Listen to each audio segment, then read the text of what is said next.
എല്ലാവർക്കും നമസ്കാരം. മറ്റൊരു വീഡിയോയിലേക്ക് സ്വാഗതം.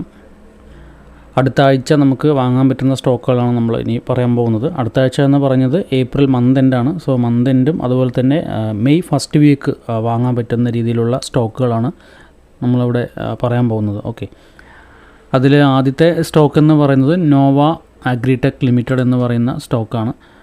ഇതിൻ്റെ കറൻറ്റ് മാർക്കറ്റ് പ്രൈസ് എന്ന് പറയുന്നത് 52.90 രൂപ. നമ്മളൊരു 4 അവർ ചാർട്ടിലേക്ക് നോക്കുന്ന സമയത്ത് ഒരു ബ്രേക്ക് ഓഫ് സ്ട്രക്ചർ, ഒരു നല്ലൊരു ഡൗൺ മൂവ്മെൻറ്റ് വന്ന ശേഷം ഒരു ബ്രേക്ക് ഓഫ് സ്ട്രക്ചർ നൽകിയിട്ടുണ്ട്.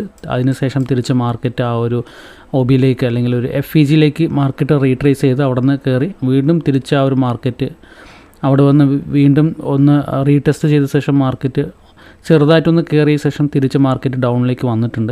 സോ മേ ബി ഈ ഒരു ഒബിയിലേക്ക് മാർക്കറ്റ് വരാം, അല്ലെങ്കിൽ ഇവിടെ നിന്ന് മാർക്കറ്റ് തിരിച്ച് അപ്പ് ട്രെൻഡിലേക്ക് പോകാനുള്ള ഒരു പോസിബിലിറ്റി ഉണ്ട്. ഈ പറയുന്ന സ്റ്റോക്ക്, അതായത് നോവ അഗ്രിടെക് ലിമിറ്റഡ് എന്ന് പറയുന്ന സ്റ്റോക്ക് ഒരു ബൈയിങ് ഓപ്പർച്യൂണിറ്റി ഉള്ള സ്റ്റോക്കാണ്. ഓക്കെ, ഡെയിലി ക്യാൻഡിൽ നോക്കുന്ന സമയത്ത് മാർക്കറ്റ് ഇനിയും താഴെ വരാനുള്ള ഒരു പോസിബിലിറ്റി കാണുന്നുണ്ട്. കാരണം ഇവിടെ ഒരു ബ്രേക്ക് ഓഫ് സ്ട്രക്ചർ നൽകിയിട്ടുണ്ട്. സോ ഇതൊരു ഓർഡർ ബ്ലോക്ക് ആയിട്ട് എടുക്കുന്ന സമയത്ത് ഇവിടെ മാർക്കറ്റ് വന്ന് ഒന്ന് ടെസ്റ്റ് ചെയ്തിട്ടുണ്ട്. ഇൻ കേസ് മാർക്കറ്റ് വീണ്ടും തിരിച്ച് വന്ന് ഇവിടെയുള്ള ഈ ലിക്വിഡിറ്റിയും കൂടെ ടേക്ക് ചെയ്തിട്ട് മാർക്കറ്റ് കയറാനുള്ള ഒരു പോസിബിലിറ്റി ഉണ്ട്. ഓക്കെ, അടുത്ത സ്റ്റോക്ക് എന്ന് പറയുന്നത് ESAF small finance bank limited എന്ന് പറയുന്ന ഇസാഫാണ്. ഓക്കെ, അതും ഈ പറയുന്ന പോലെ ഒരു ഡെയിലി ക്യാൻഡിൽ നോക്കുകയാണെങ്കിൽ ഒരു ബ്രേക്ക് ഓഫ് സ്ട്രക്ചർ നൽകി നല്ലൊരു ഡൗൺ ട്രെൻഡ് എന്ന രീതിയിൽ ഒരു മാർക്കറ്റ് IPO വന്ന ശേഷം മാർക്കറ്റ് ഒന്ന് താഴേക്ക് ഇറങ്ങി വീണ്ടും മുകളിലേക്ക് കയറിയ ശേഷം നന്നായിട്ട് ഡൗൺ ട്രെൻഡ് വന്ന ശേഷം ഒരു ബ്രേക്ക് ഓഫ് സ്ട്രക്ചർ നൽകിയിട്ടുണ്ട്. ആ ബ്രേക്ക് ഓഫ് സ്ട്രക്ചർ നൽകിയ ശേഷം മാർക്കറ്റ് തിരിച്ച് റീട്രേസ് എന്ന രീതിയിൽ താഴേക്ക് വന്ന് ജസ്റ്റ് ഒരു 50%, ആ ഒരു 50%ലേക്ക് മാർക്കറ്റ് വന്നിട്ടാണ് കയറിയിരിക്കുന്നത്. മാർക്കറ്റ് ഇനി എന്താ പറയുക, ഇസാഫ് എന്ന് പറയുന്ന സ്റ്റോക്ക് ഒന്നില്ലെങ്കിൽ താഴെ ഈ ഒരു പോർഷനിലേക്ക് വന്നിട്ട് ഒന്ന് കയറി പോയേക്കാം. അതും അല്ലാന്നുണ്ടെങ്കിൽ ഇവിടെയുള്ള ഒരു FEG, ഈ ഒരു FEGയിലേക്ക് മാർക്കറ്റ് വന്ന് ജസ്റ്റ് ഒരു 50% ഫില്ല് ചെയ്ത് പോകാം. അല്ലാന്നുണ്ടെങ്കിൽ ഈ ഒരു ഓർഡർ ബ്ലോക്കിലേക്ക് മാർക്കറ്റ് വന്നിട്ട് ഒരു അപ്പ് ട്രെൻഡ് എന്ന രീതിയിലേക്ക് പോകാനുള്ള പോസിബിലിറ്റി ഉണ്ട്. മാർക്കറ്റ് ഡൗൺ ട്രെൻഡ് ആണെങ്കിൽ പോലും ഈ ഒരു ഓർഡർ ബ്ലോക്കിലേക്ക് വന്നിട്ട് വേണം ഡൗണിലേക്ക് വരാൻ. ഓക്കെ, അപ്പോൾ നമ്മൾ ബൈ ചെയ്യുകയാണെങ്കിൽ ഒന്നില്ലെങ്കിൽ ഈ ഒരു ഒബിയിലേക്ക് എത്തിയാൽ പോലും നമുക്ക് നമ്മുടെ 10% അച്ചീവബിളാണ്. അതല്ല, ഈ മാർക്കറ്റ് താഴേക്ക് വന്ന് ഇവിടെയുള്ള ഓർഡർ ബ്ലോക്കിലേക്കാണ് മാർക്കറ്റ് വരുന്നതെങ്കിൽ അതും നമുക്കൊരു ബൈയിങ് ഓപ്പർച്യൂണിറ്റി തന്നെയാണ്. ഓർഡർ ബ്ലോക്കിലേക്ക് വന്നിട്ട് ഈ ഒരു ഹൈ കട്ട് ചെയ്ത് മുകളിലേക്ക് പോകാനുള്ള ഒരു പോസിബിലിറ്റി ഉണ്ട്. Okay, ESAF small finance bank എന്ന് പറയുന്ന സ്റ്റോക്ക്. മൂന്നാമത്തെ സ്റ്റോക്ക് എന്ന് പറയുന്നത് ദേവയാനി ഇൻ്റർനാഷണൽ ലിമിറ്റഡ് എന്ന് പറയുന്ന സ്റ്റോക്കാണ്. ഓക്കെ, ദേവയാനി ഇൻ്റർനാഷണൽ ലിമിറ്റഡ് എന്ന് പറയുന്ന സ്റ്റോക്ക് ഒരു നല്ലൊരു ഡൗൺ ട്രെൻഡിന് ശേഷം സെപ്റ്റംബർ മുതൽക്ക് നല്ലൊരു ഡൗൺ ട്രെൻഡായിരുന്നു. അതിനുശേഷം മാർക്കറ്റ് ഒരു എന്താ പറയുക, ഒരു പുൾ തന്നിട്ട് വീണ്ടും താഴെ ഇറങ്ങി ഇവിടെയുള്ള ലിക്വിഡിറ്റി ടേക്ക് ചെയ്തു. അതിനുശേഷം ഇവിടെ ഒരു ബ്രേക്ക് ഓഫ് സ്ട്രക്ചർ നൽകി തിരിച്ച് മാർക്കറ്റ് റിവേഴ്സ് വന്നിട്ടുണ്ട്. ഓക്കെ, റിവേഴ്സ് വന്ന ശേഷം ഈ ഒബിയിലേക്ക് വന്നില്ല, ജസ്റ്റ് ഒരു എന്താ പറയുക, ഒരു 50%-ൻ്റെ താഴെ വന്ന ശേഷമാണ് മാർക്കറ്റ് കയറിയിരിക്കുന്നത്. ഓക്കെ, സോ ഇതൊരു ബൈയിങ് ഓപ്പർച്യൂണിറ്റിയാണ്. ഇപ്പോഴത്തെ മാർക്കറ്റ് പ്രൈസ് എന്ന് പറയുന്നത് 168 രൂപയാണ്. മാർക്കറ്റ് താഴേക്ക് മേ ബി വന്നാൽ പോലും നമുക്കൊരു ബൈയിങ് ഓപ്പർച്യൂണിറ്റി തന്നെയാണ്. ഓക്കെ, ഓൾറെഡി ഇവിടുത്തെ ലിക്വിഡിറ്റി ടേക്ക് ചെയ്തിട്ടുണ്ട്. ഇൻ കേസ് ഈ ഒരു ഒബിയിലേക്ക് മാർക്കറ്റ് വരികയാണെങ്കിൽ പോലും നമുക്ക് എന്താ പറയുക, ഹോൾഡ് ചെയ്യും തോറും നമുക്ക് ആ ഒരു 10% അച്ചീവ് ചെയ്യാനുള്ള പോസിബിലിറ്റി വളരെ കൂടുതലാണ്.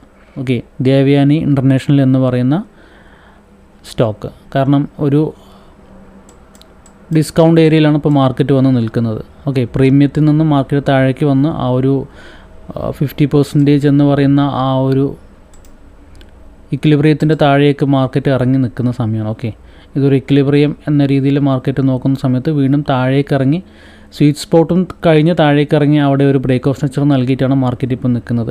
സോ നമുക്ക് ഈ ഒരു റേഞ്ച് എന്ന് പറയുന്നത് ഒരു ബൈയിങ് ഓപ്പർച്യൂണിറ്റി റേഞ്ചാണ്.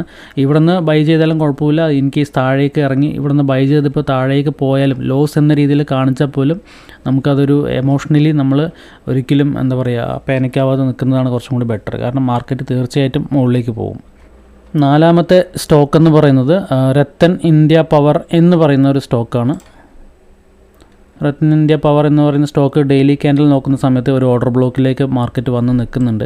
കഴിഞ്ഞ ഒരു ഫെബ്രുവരി മുതൽക്ക് മാർക്കറ്റ് ഒരു ഡൗൺ ആയിരുന്നു. അതിനുശേഷം മാർക്കറ്റ് ഒരു പുൾ ബാക്ക് തന്ന് ഒരു മാർക്കറ്റ് ബ്രേക്ക് സ്ട്രക്ചർ ബ്രേക്കൗട്ട് ചെയ്തിട്ടുണ്ട്. അതിനുശേഷം തിരിച്ച് റീട്രേസ്മെൻറ്റ് എന്ന രീതിയിൽ ആ ഒരു OBയിലേക്ക് മാർക്കറ്റ് വന്ന് തിരിച്ച് കയറുന്ന ആ ഒരു ടൈമിലാണ് ഇപ്പോൾ നിൽക്കുന്നത്. ഓക്കെ, സോ നെക്സ്റ്റ് മന്ത് മിക്കവാറും ഒരു ബുള്ളിഷ് മൂവ്മെൻ്റാണ് കാണുന്നത്. ഓക്കെ, ഇതിൻ്റെ മാർക്കറ്റ് പ്രൈസ് എന്ന് പറയുന്നത് ഇപ്പോൾ 8 രൂപ 80 പൈസ എന്ന രീതിയിലാണ് നിൽക്കുന്നത്. സോ റെക്ടൻ ഇന്ത്യ പവർ എന്ന് പറയുന്ന സ്റ്റോക്ക് ഒരു ബൈയിങ് ഓപ്പർച്യൂണിറ്റിയിൽ നിൽക്കുന്ന സ്റ്റോക്കാണ്. അഞ്ചാമത്തെ സ്റ്റോക്ക് എന്ന് പറയുന്നത് ഇന്ത്യ പെസ്റ്റിസൈഡ്സ് ലിമിറ്റഡ് എന്ന് പറയുന്ന സ്റ്റോക്കാണ്. ഓക്കെ, ഇതും നല്ലൊരു ഡൗൺ ട്രെൻഡ്, ഏകദേശം ഫെബ്രുവരി മുതൽക്ക് ഒരു നല്ലൊരു ഡൗണിലേക്ക് പോയ മാർക്കറ്റ് ഒരു ബ്രേക്ക് ഔട്ട് സ്ട്രക്ചർ നൽകി തിരിച്ചൊരു 50% എന്ന രീതിയിൽ മാർക്കറ്റ് വന്ന ശേഷം അവിടെ നിന്ന് മാർക്കറ്റ് കയറിയിട്ടുണ്ട്. ഇൻ കേസ് ഈ ഒരു ലിക്വിഡിറ്റി ടേക്ക് ചെയ്യാൻ വേണ്ടി മാർക്കറ്റ് താഴേക്ക് വന്ന് ഇവിടുത്തെ ഓർഡർ ബ്ലോക്കിലേക്ക് വന്നിട്ട് മാർക്കറ്റ് കയറാനുള്ള പോസിബിലിറ്റി ഉണ്ട്. സോ ഇതൊരു ബൈയിങ് ഓപ്പർച്യൂണിറ്റിയാണ്. ഈ ഒരു 237 രൂപയാണ് ഇപ്പോഴത്തെ മാർക്കറ്റ് പ്രൈസ് എന്ന് പറയുന്നത്. ഓക്കെ, ഇവിടുന്ന് നല്ലൊരു അപ്പ് ട്രെൻഡ് ആയിരുന്നു. അതേപോലെ തന്നെ താഴേക്ക് ഇറങ്ങിയിട്ട് ആ ഒരു പൊസിഷനിൽ തന്നെയാണ് മാർക്കറ്റ് വന്ന് നിൽക്കുന്നത്. ഓക്കെ, സെയിം റേഞ്ചിൽ തന്നെയാണ് മാർക്കറ്റ് വന്ന് നിൽക്കുന്നത്. സോ അവിടെ നിന്നാണ് മാർക്കറ്റ് ഒരു ബ്രേക്ക് ഔട്ട് സ്ട്രക്ചർ നൽകിയിട്ട് തിരിച്ച് റീട്രേസ് എന്ന രീതിയിലേക്ക് വന്നിരിക്കുന്നത്. നമുക്ക് വീണ്ടും ഈ ഒരു ലെവലിൽ വന്നാൽ പോലും നമുക്ക് ബൈയിങ് ഓപ്പർച്യൂണിറ്റി തന്നെയാണ്. സോ ഇതാണ് നമ്മൾ ഈ ആഴ്ച ലാസ്റ്റ് വീക്ക് അതുപോലെ മെയ് ഫസ്റ്റ് വീക്ക് വാങ്ങാൻ പറ്റുന്ന 5 സ്റ്റോക്സ് റെക്കമെൻഡ് ചെയ്തിട്ടുണ്ട്. ആൻഡ് നമ്മൾ ഈ ടാർഗറ്റ് 10% എന്ന് പറയുന്നത് നമ്മൾ മാക്സിമം ഒരു മന്ത്ലി ടാർഗറ്റ് എന്ന രീതിയിലാണ് നമ്മൾ പ്രൊജക്റ്റ് 5K സ്റ്റാർട്ട് ചെയ്തത്. അപ്പോൾ അതിനർത്ഥം ഇപ്പോൾ ഒരു മാസം 10% എന്ന് പറഞ്ഞാൽ ഒരു വർഷം 120% കിട്ടില്ലേ എന്ന രീതിയിൽ നമ്മൾ മൈൻഡിൽ അങ്ങനെ പോകരുത് ഒരിക്കലും. ഓക്കെ, നമ്മളിവിടെ 10% അതിൻ്റെ എബോവ് അച്ചീവ് ചെയ്ത് കഴിഞ്ഞാൽ നമ്മൾ ഇത് സെല്ല് ചെയ്യണം എന്നാണ് പറഞ്ഞിരിക്കുന്നത്. ലോങ് ടേം ഹോൾഡ് ചെയ്ത് കഴിഞ്ഞാൽ നമുക്കൊരിക്കലും 120% റിട്ടേൺ കിട്ടുമെന്ന് ഒരിക്കലും നമ്മളിത് പറഞ്ഞിട്ടില്ല. ഓക്കെ, കാരണം ഇപ്പോൾ മന്ത്ലി 10% എന്ന രീതിയിൽ ഒരു വർഷം 120% എന്ന രീതിയിൽ ഒരു വർഷം കഴിഞ്ഞിട്ട് നോക്കിക്കഴിഞ്ഞാൽ ചിലപ്പോൾ അതൊന്നും എത്തിയെന്ന് വരില്ല. ചിലപ്പോൾ പോയിട്ട് തിരിച്ച് ഡൗൺ ട്രെൻഡിലേക്ക് മാർക്കറ്റ് മാറിയേക്കാം. ഓക്കെ, അങ്ങനത്തെ ഒരുപാട് ഇഷ്യൂസ് ഉണ്ട്. ഓക്കെ, പിന്നെ നല്ല നല്ല സ്റ്റോക്കുകളുണ്ട്. ഇനിയിപ്പോൾ ഈ നോവ അഗ്രി അതുപോലെ ഇസാഫൊക്കെ എന്ന് പറയുന്നത് ഇപ്പോൾ ലേറ്റസ്റ്റ് ആയിട്ട് IPOയിൽ വന്ന സ്റ്റോക്കുകളാണ്. Okay, so long term hold ചെയ്ത് കഴിഞ്ഞാൽ തീർച്ചയായിട്ടും 100%, 200% ഒക്കെ അച്ചീവബിൾ ആണ്. ബട്ട് നമ്മൾ ഈ ഒരു പ്രൊജക്റ്റ് 5K എന്ന് പറയുന്ന ആ ഒരു സബ്ജക്റ്റിന് വേണ്ടിയിട്ടാണ് നമ്മൾ ഈ വീക്ക്ലി സ്റ്റോക്ക് റെക്കമെൻഡ് ചെയ്യുന്നത്. അപ്പോൾ അതിൻ്റെ ബേസിൽ നമ്മൾ മാക്സിമം നമുക്ക് ഒരു ആവറേജ് 10% എന്ന രീതിയിൽ നമുക്ക് പറയാൻ പറ്റുള്ളൂ. ഓക്കെ, 10% എബോവ് പോകുന്ന സ്റ്റോക്കുകൾ ഒരുപാടുണ്ട്. 20% അതുപോലെ 25% ഒക്കെ വന്ന സ്റ്റോക്കുകളുണ്ട്. ബട്ട് നമ്മൾ ഒരു ആവറേജ് 10% എന്ന രീതിയിൽ കിട്ടുന്ന സമയത്ത് എക്സിറ്റ് ചെയ്യുക എന്നുള്ളതാണ് നമ്മുടെ ഈ ഒരു പ്രോസസ് പ്ലാൻ എന്ന് പറയുന്നത്. ഓക്കെ, കഴിഞ്ഞ ആഴ്ചയിൽ സ്റ്റോക്കുകൾ നമുക്ക് ലാസ്റ്റ് ലിസ്റ്റ് പറയാൻ വിട്ടുപോയിട്ടുണ്ടായിരുന്നു. ആ സ്റ്റോക്കുകളാണ് ഇപ്പോൾ ഇവിടെ കാണുന്നത്. ഓക്കെ, അതുപോലെ അതിൻ്റെ മുന്നിലത്തെ ആഴ്ചയും പറയാൻ വിട്ടുപോയെന്ന് തോന്നുന്നു. ഓക്കെ, അപ്പോൾ അത് ജസ്റ്റ് ഒന്ന് നോട്ട് ചെയ്ത് വെക്കുക. ചില സ്റ്റോക്കുകളൊക്കെ നല്ല രീതിയിൽ തന്നെ മുന്നേറാനുള്ള ചാൻസസ് ഉണ്ട്. ഇനീഷ്യലി ആദ്യത്തെ ഒരു 1 വീക്കൊക്കെ നമുക്ക് കാണുന്ന സമയത്ത് ഡൗണിലേക്ക് പോകുന്ന പോലെ തോന്നിയേക്കാം. ബട്ട് നമ്മൾ പറഞ്ഞ സ്റ്റോക്കുകളൊക്കെ ഓൾറെഡി നല്ല ഡൗണിലേക്ക് വന്ന് ഒരു ബ്രേക്ക് ഔട്ട് സ്ട്രക്ചർ നൽകി നിൽക്കുന്ന സ്റ്റോക്കുകളാണ്. ഓക്കെ, അപ്പോൾ അടുത്തൊരു വീഡിയോയിൽ പുതിയ ഒരു കണ്ടൻറ്റുമായിട്ട് എത്താം. Thank you.